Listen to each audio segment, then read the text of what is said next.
பார்த்து வருகிறோம். இண்டிகோ விமான சேவை முடக்கம் இன்றும் தொடர்கிறது. இன்று காலை 9 மணி வரை விமானங்கள் ரத்து செய்யப்பட்டிருக்கின்றன. கூடுதல் விவரங்களை செய்தியாளர் சுசித்ராவிடம் கேட்கலாம். சுசித்ரா, விவரங்கள்.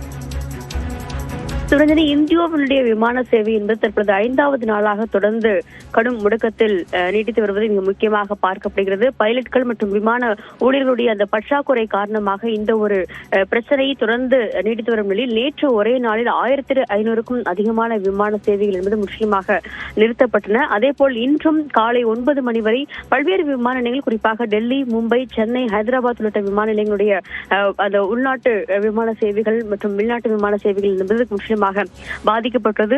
சென்னையை பொறுத்தளவில் நாளொன்றுக்கு சுமார் 140 விமானங்கள் சென்னைக்கு வந்து, அதே போல் 140 விமானங்கள் அங்கிருந்து சென்னையிலிருந்து புறப்பட்டு வெளியே செல்லும் நிலையில் இன்று காலை முதல் மட்டும் 28 விமானங்கள், குறிப்பாக சென்னைக்கு வரும் விமானங்களும் சென்னையிலிருந்து புறப்படும் 20 விமானங்களும் என மொத்தமாக 48க்கும் அதிகமான விமான சேவைகள் என்பது சென்னையிலிருந்து நிறுத்தப்பட்டுள்ளதாக தற்காலிகமாக அதிகாரப்பூர்வமாக இண்டிகோவுடைய நிறுவனம் வந்து தெரிவித்துள்ளது. அது மட்டுமல்லாமல் 232 விமானங்கள் இயக்கப்பட்டு வருவதாகவும் இண்டிகோ நிறுவனமானது தெரிவித்துள்ளது. இவை மட்டுமல்லாமல் டெல்லியினுடைய விமான நிலையத்தை பொறுத்தளவில் சுமார் 51 டெல்லிக்கு வரக்கூடிய அந்த இண்டிகோ விமானங்கள் 51 விமானங்கள் என்பது ரத்து செய்யப்பட்டும் 58 விமானங்கள் டெல்லியிலிருந்து புறப்பட வேண்டிய விமானங்கள் தற்பொழுது வரை ரத்து செய்யப்பட்டு 109 விமானங்கள் தற்பொழுது வரை ரத்து செய்யப்பட்டுள்ளதாகவும் அதிகாரப்பூர்வ அறிவிப்பை தற்பொழுது இண்டிகோ அதிகாரிகள் தெரிவித்திருக்கிறார்கள். இந்த விமான சேவையினுடைய கடும் பாதிப்புகள் காரணமாக கூடுதல் ரயில்களை இயக்குவதற்கும் ரயில்களில் கூடுதல் கோச்சுகள் இணைப்பதற்குமான ஒரு உத்தரவை இந்திய ரயில்வே ஆனது அதிகாரப்பூர்வமாக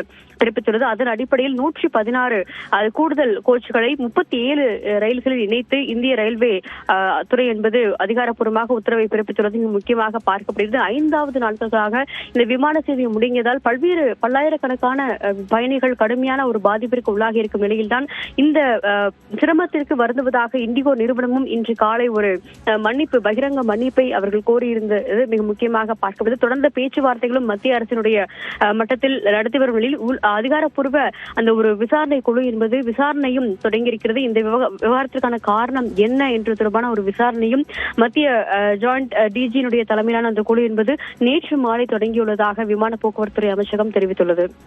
விவரங்களை வழங்கியமைக்கு நன்றி சுசித்ரா.